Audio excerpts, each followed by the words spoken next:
तो उसके बाद हम लोग आगे आज बात करेंगे ऑक्सीडेशन नंबर में, आगे का बात करते हैं हम लोग।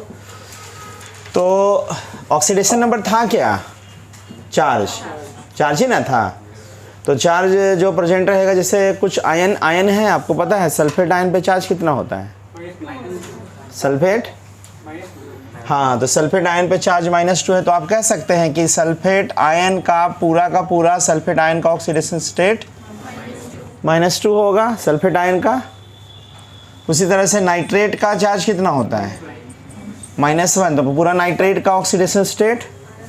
अब पूरा नाइट्रेट का ऑक्सीडेशन स्टेट -1 है क्योंकि जो चार्ज होगा, लेकिन इसके नाइट्रेट के अंदर नाइट्रोजन का और ऑक्सीजन का अलग अलग होगा, but as a whole nitrate का ऑक्सीडेशन स्टेट -1। और ऐसा कोई आयन आपको जो पता हो, ऐसा कोई आयन जो पता हो? आयन क्या है? Ammonium ion. अमोनियम आयन का चार्ज +1। फिर कार्बोनेट जैसे बोल रहा है लोग, 2-। इसका क्या नाम था, याद है? इसका नाम क्या था? ऑक्जेलेट। ऑक्जेलेट आयन का चार्ज, ऑक्जेलेट आयन का जो चार्ज है वही ना उसका ऑक्सीडेशन नंबर होगा। यानी सीधा सीधा बोल सकते हैं किसी आयन का ऑक्सीडेशन स्टेट, उस पर जो चार्ज प्रेजेंट होता है उसी को कहते हैं। Sir oxidation number oxidation state से, हाँ, ऑक्सीडेशन नंबर पर एटम। फास्फेट आयन का भाई चार्ज कितना होगा? तो -3, फास्फेट है ना। उसी तरह से अगर हम बात करेंगे भाई, अमोनियम आयन है, फिर मैग्नीशियम पे चार्ज कितना होगा? तो +2 होगा ना। मतलब आप कह सकते हैं कि किसी भी आयन पे जो चार्ज होगा उसी चार्ज को उस एटम का ऑक्सीडेशन स्टेट कहेंगे, जिस भी आयन का जो चार्ज होगा। ठीक, जैसे अगर सपोज करो वाटर पे कितना ऑक्सीडेशन स्टेट, चार्ज कितना है? वाटर पे कितना चार्ज है? 0 है, तो ऑक्सीडेशन स्टेट वाटर का 0, एज ए होल 0। बट इसमें हाइड्रोजन का कितना होगा? +1, और ऑक्सीजन का -2, है ना। तो एक हाइड्रोजन का +1, 2 हाइड्रोजन का, तो 2 हाइड्रोजन का +2 और एक ऑक्सीजन का, तो +2 और -2 मिल करके, तो जो 0 निकल रहा है क्या, सारा का चार्ज को जोड़ करके 0 ना है। और यहाँ पे चार्ज अगर -3, इसका मतलब इस पे जो चार्ज होगा, फास्फोरस पे, ऑक्सीजन पे जो चार्ज होगा, सब मिला कर कैलकुलेट करेंगे तो कितना होगा? यही ना हुआ। उसी तरह से अगर आप अमोनिया पे बोलेंगे चार्ज कितना है,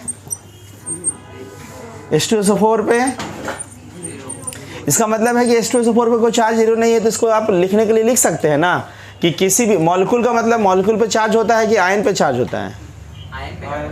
मॉलिक्यूल पे कोई चार्ज, तो कह सकते हैं कि किसी भी मॉलिक्यूल में बहुत सारे एटम होंगे, तो बहुत सारे एटम होंगे, तो उस एटम पे हर एटम का जो चार्ज होगा, चार्ज मतलब ऑक्सीडेशन स्टेट, चार्ज मतलब सारा एटम का ऑक्सीडेशन स्टेट का सम 0 होगा।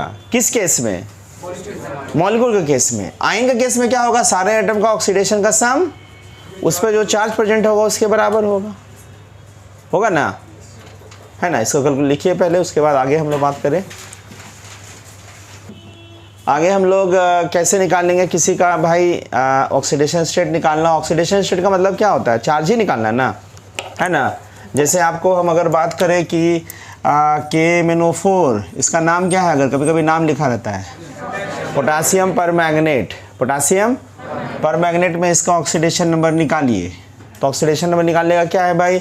इसका अंडरलाइन कर दिया, मतलब इसी का निकालना है। तो बाकी का पता है ये कौन है? Alkali metal. अल्कली मेटल का ऑक्सीडेशन स्टेट, और जिसका निकालना होगा ना उसका एक एटम का X मानेंगे, इसका एक एटम का X मानेंगे। और ऑक्सीजन का ऑक्सीडेशन स्टेट रूल में लिखाया हुआ है, एक ऑक्सीजन का, तो 4 ऑक्सीजन का -8 इक्वल टू 0। क्यों? क्योंकि पूरा पे चार्ज नहीं है, तो सबका चार्ज का सम 0 होगा।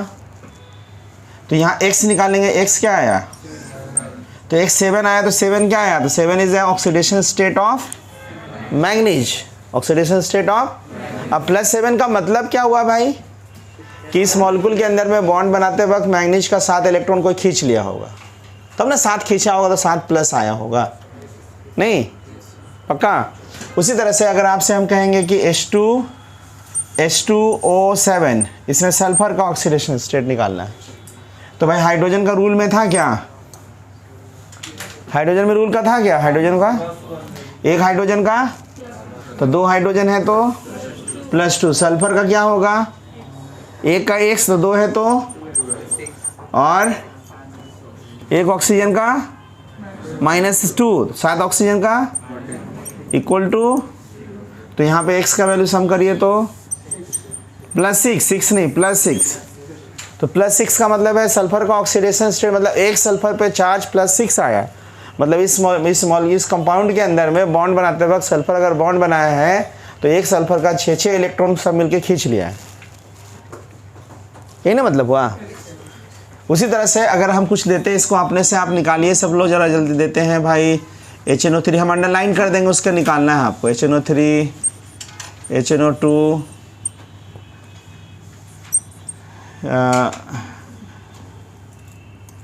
उसके बाद नाइट्रेट, सब पे निकालना है, जो अंडरलाइन कर रहे हैं ना उसको निकालना है। Magnet, K2, Cr2O7, Cr2O7 2 C2O4 2 phosphate पे चार्ज, ऑक्जेलेट पे हो गया, फिर सल्फेट AClO4 AClO3 AClO2, ऐसे सारा का सारा आसान वाला है, इसको पहले निकालिए, फिर इसके बाद हार्ड वाला देंगे एग्जाम्पल में सब लोग। उसको बनाना है सब लोग को अभी। उसके बाद हम देते हैं, जैसे सपोज करो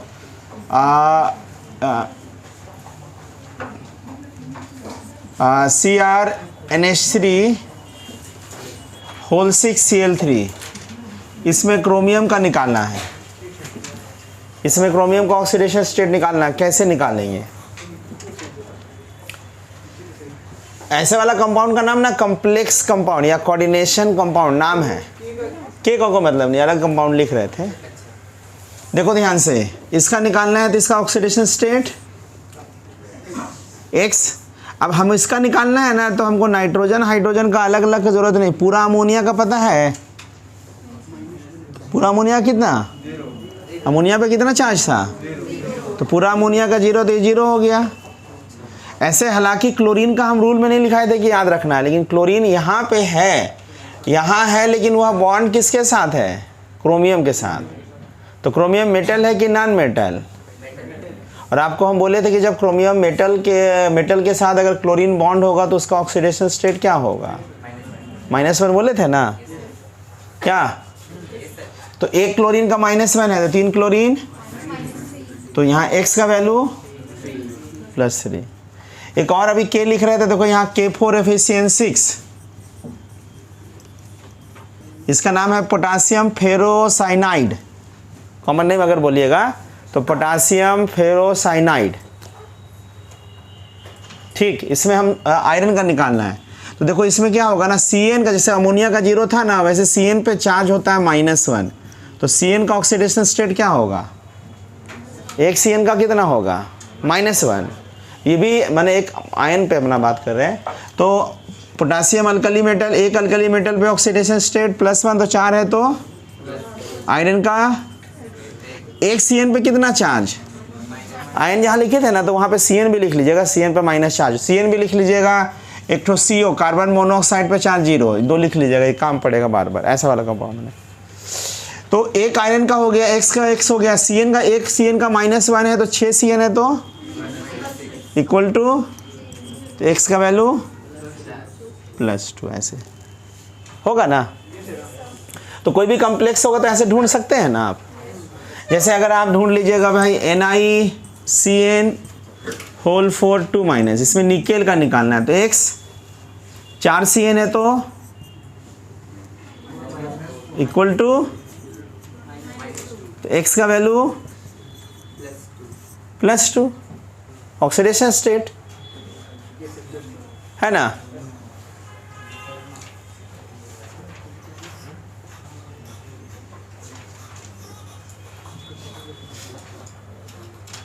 हो जा रहा है। इस तरह का कॉम्प्लेक्स रहेगा तो उसको निकाल सकते हैं। 2-4 लिख देते हैं, उसको निकालिएगा, लिखिए फटाफट, जल्दी से कॉपी करिएगा।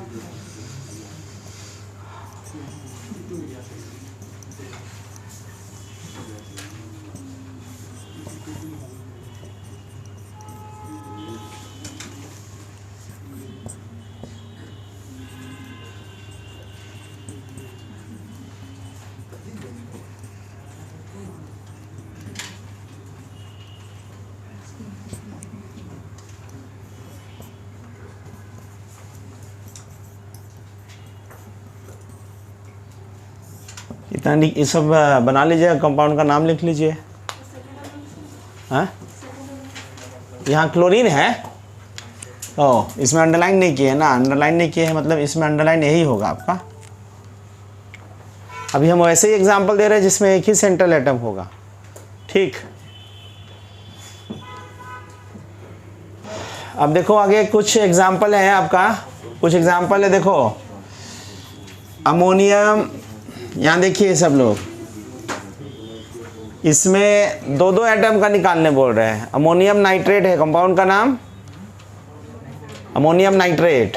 इसमें दोनों नाइट्रोजन का निकालना है, तो कैसे निकालेंगे, इंपॉर्टेंट है। देखिए, तो आप ऐसे रूल से नहीं, दोनों नाइट्रोजन अलग अलग है तो दोनों का ऑक्सीडेशन स्टेट सेम भी हो सकता है दोनों का, इसलिए एक का एक्स मानिएगा तो दूसरे का एक्स मानना संभव अलग भी हो सकता है ना।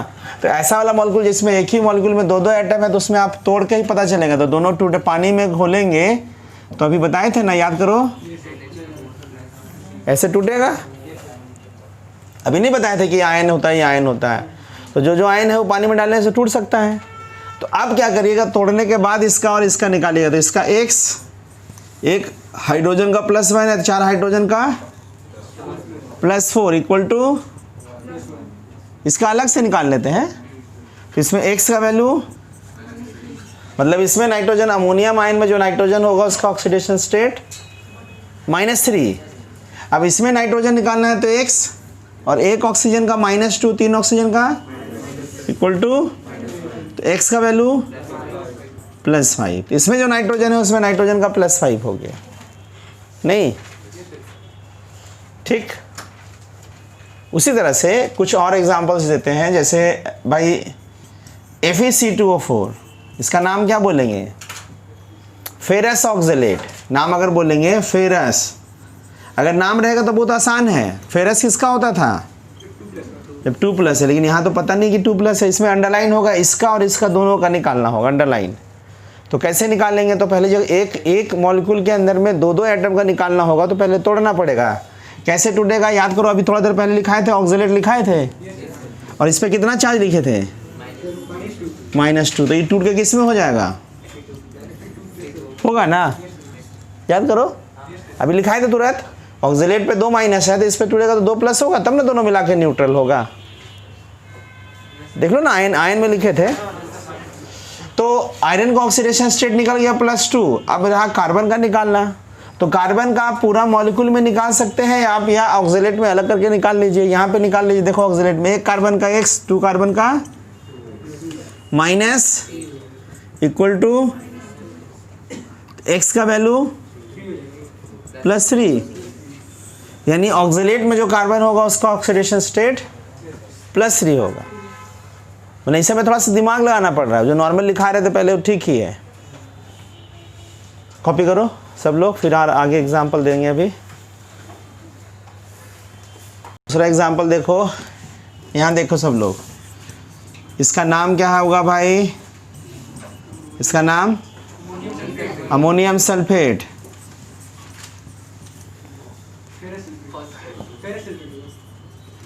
पूरा मिला के जो कंपाउंड है इसका नाम है आपका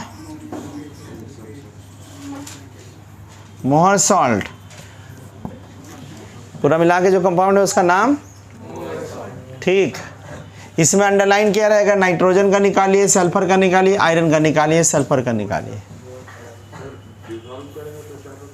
हाँ, तो वही करना है। तो डिजॉल्व करेंगे तो भाई इतना सारा है, तो डिजॉल्व करेंगे तो क्या क्या टूटेगा तभी तो निकाल पाइएगा। तो डिजॉल्व करेंगे तो पहले देखो ये अलग अलग है, ये वाला पार्ट अलग है, ये पार्ट है। जैसे इसको बताओ, इसको खोलेंगे तो क्या टूटेगा, सल्फेट अलग टूटेगा, और ये NH4 प्लस दो अमोनियम आयन नहीं, और ये क्या टूटेगा, सल्फेट। और सल्फेट पे 2 माइनस है तो आयरन पे कितना प्लस होगा, 2 प्लस, यही टूटेगा। तो अलग अलग निकाल लीजिए। अमोनियम आयन में तो अभी निकाले थे ना, नाइट्रोजन का कितना आया था, -3 आया था। फिर से निकाल लीजिए, नहीं आ रहा है तो एक नाइट्रोजन का x + 4 = अलग अलग। अब 2 कोफिशिएंट 2 है, उससे कोई मतलब नहीं है हम लोग को, कोफिशिएंट 2 से कोई मतलब, हम तो पर एटम है ना। अगर यहाँ 2 लीजिएगा तो 2 नाइट्रोजन होगा तो 8 हाइड्रोजन भी तो हो जाएगा। तो यहाँ निकालिए तो x कितना हो गया, मतलब नाइट्रोजन का यहाँ पे -3 ऐसे लिख सकते हैं आप। अब सल्फेट में सल्फर का निकालना है तो इसका अलग निकालिए, सल्फर का x, सल्फर का, और यहाँ पे कितना = -2, तो x का वैल्यू। तो ये सब तो याद भी रख सकते हैं कि सल्फेट में सल्फर का +6 होगा, बार बार तो वही ना होगा नहीं। अब यहाँ भी सल्फेट पे कितना हो जाएगा, निकालने का जरूरत नहीं। आयरन में सबका निकल गया, देखो सल्फर पे निकल गया +6, आयरन पे +2, सल्फर का +6, यही निकालना था क्या, ठीक है ना। कोई कंफ्यूजन है तो पूछो। देखने में भारी भारी फील होगा, बट प्रयास करिएगा तो थोड़ा थोड़ा से आसान लगने लगेगा। पहली बार सोचिएगा जा इतना कैसे होगा, पहली बार सोचिएगा ना तो हर चीज़ भारी लगता है पहली बार, या कोई बहुत लोग हर बार आसान लगेगा, लेकिन बनाइएगा ना तो बहुत हार्ड लगने लगेगा, ये भी होगा। इसलिए पढ़ाई जो है ना, जब तक आप बना के कंप्लीट ना कर लीजिए तब तक उसके बारे में आइडिया, जो टॉपिक है, जो चैप्टर छूटा नहीं बनाइएगा ना, प्रैक्टिस नहीं करिएगा, बहुत हार्ड फील होगा। और जो चैप्टर या जो टॉपिक का क्वेश्चन ज़्यादा बना लीजिएगा ना तो बोलिए ये तो बने लिए एकदम आसान है ना। चलिए कॉपी करिए। जैसे आप देखो H2SO8 में सल्फर का निकाल लो, H2SO8 में सल्फर का ढूंढो जरा आप लोग जल्दी से।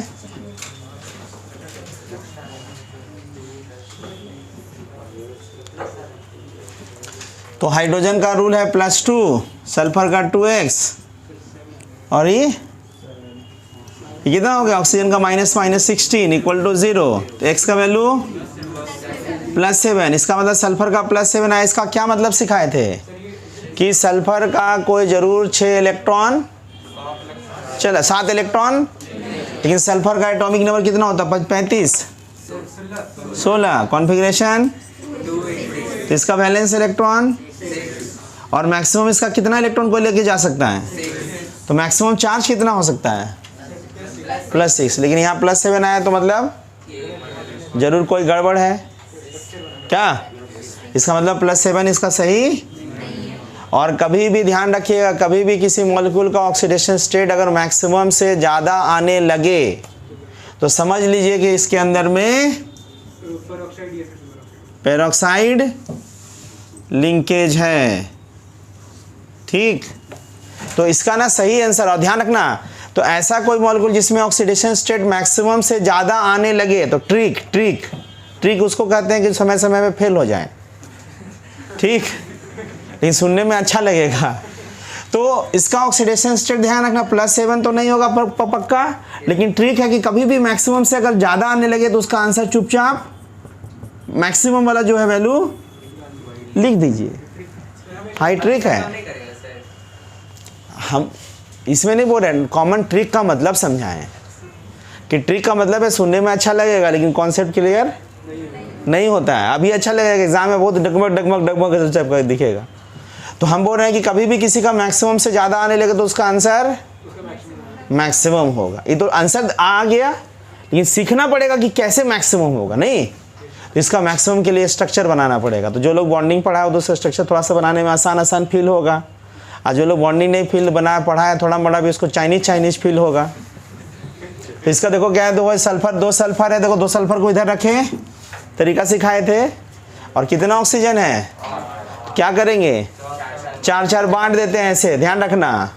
तो यहाँ 1 है, यहाँ 1 है, यहाँ 1 है, यहाँ 1 है, 4 हो गया इसका, 1 2, इसके लिए भी 3 ऐसे 4। हाइड्रोजन का रूल है 2 हाइड्रोजन है तो एक इसको दे देंगे इधर। हाइड्रोजन हमेशा ऑक्सीजन से अटैच होता है, और ये कल भी सिखाए थे सब लोग कि ऑक्सीजन कितना बॉन्ड बनाता है 2। तो देखो ये बॉन्ड ऐसे हो जाएगा, और यहाँ पे देखो ये कोऑर्डिनेट बॉन्ड है, यहाँ पे क्या लिखेंगे, ऑक्सीजन 2 बॉन्ड बनाता है ना, इसलिए ऐसे देखो। अब जरा सुनिए ध्यान से, स्ट्रक्चर से कैसे सही होगा बताओ। ये ऑक्सीजन कौन सा ऑक्सीजन हो गया? पेरोक्साइड। तो इस ऑक्सीजन का ऑक्सीडेशन स्टेट कितना होगा? -1 याद करो, हम बोले थे जो ऑक्सीजन पेरोक्साइड लिंकेज में पार्टिसिपेट करता है उसका ऑक्सीजन का ऑक्सीडेशन स्टेट, यानी 2 ऑक्सीजन का ऑक्सीडेशन स्टेट -1, बाकी सारा ऑक्सीजन नॉर्मल ऑक्सीजन। बट इस रूल में क्या है कि सबका ऑक्सीजन का कितना मान लिए थे आप? लेकिन इसमें से 8 में से 2 ऑक्सीजन का क्या लेना पड़ेगा? -1 लेना पड़ेगा, फिर आंसर आ जाएगा आपका। ठीक है ना। फिर से देखो, अगर मान लेते हैं कि वैसे नहीं सोचे, दूसरा तरीका से सोचे, मतलब यहाँ देखना 8 ऑक्सीजन में से 2 हाइड्रोजन हुआ +2 सल्फर का 2x, 8 में से 2 तरह का ऑक्सीजन है, 6 ऑक्सीजन इसमें 2 बॉन्ड बनाने वाला है अपना अपना, तो नॉर्मल ऑक्सीजन, तो 6 ऑक्सीजन का कितना हो गया? और 2 ऑक्सीजन पेरोक्साइड है, तो पेरोक्साइड में बोले थे ना -1 होता है, तो दोनों ऑक्सीजन का मिला के कितना? सबको मिला के 0 करिए, तो यहाँ x का वैल्यू सम करिए तो ठीक। दूसरा तरीका स्ट्रक्चर जो कि बॉन्डिंग में जो पढ़ा है उसके लिए, और जो नहीं पढ़ा है उसके लिए चुपचाप क्या करना, मैक्सिमम से ज़्यादा आने लगे तो आंसर, ठीक है ना, सबके लिए। अब यहाँ पे देखो स्ट्रक्चर से भी बता सकते हो, बताओ तो इसमें ऑक्सीजन सल्फर में पावरफुल ज़्यादा कौन है? तो जो पावरफुल है वो इलेक्ट्रॉन को अपनी ओर, तो कौन खींचेगा अपने से? सल्फर की ऑक्सीजन।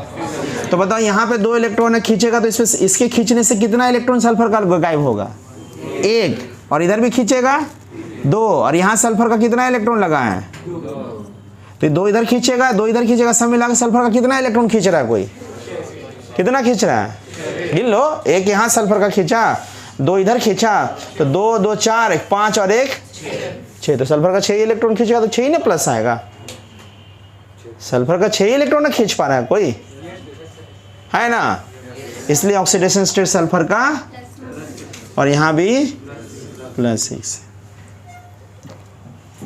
ठीक, एक और ऐसा एग्जाम्पल और देंगे, CrO5। अभी तो नहीं रखते हैं, अभी आज के लेक्चर में थोड़ा सा अपने से आप बनाइएगा, उसके बाद प्रैक्टिस कीजिएगा, फिर आगे करेंगे। धन्यवाद। आज का लेक्चर थोड़ा छोटा है, फिर भी धन्यवाद बोलेंगे सबको। कुछ एग्जाम्पल दे दे क्या, बनाइएगा? ठीक, तो कुछ एग्जाम्पल दे देते हैं, धन्यवाद वापस करते हैं। तो H2 S4 O6 ये सब इंपॉर्टेंट, जितना भी बोल रहा है सब इंपॉर्टेंट वाला है। BrO5,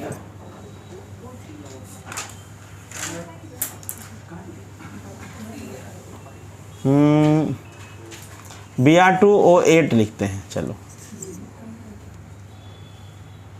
ठीक। इसमें Cu2S FeS2, इसमें अंडरलाइन कर दे रहे हैं भाई, FeS2। सबका ऑक्सीडेशन स्टेट निकालिएगा। आज इतने ही, धन्यवाद। अगले क्लास में हम लोग ऑक्सीडेशन स्टेट निकालेंगे, और हम लोग आपके पास जो भी बुक होगा उसमें कोई कंपाउंड मिलेगा तो उसका ऑक्सीडेशन स्टेट निकालिएगा। ठीक, धन्यवाद।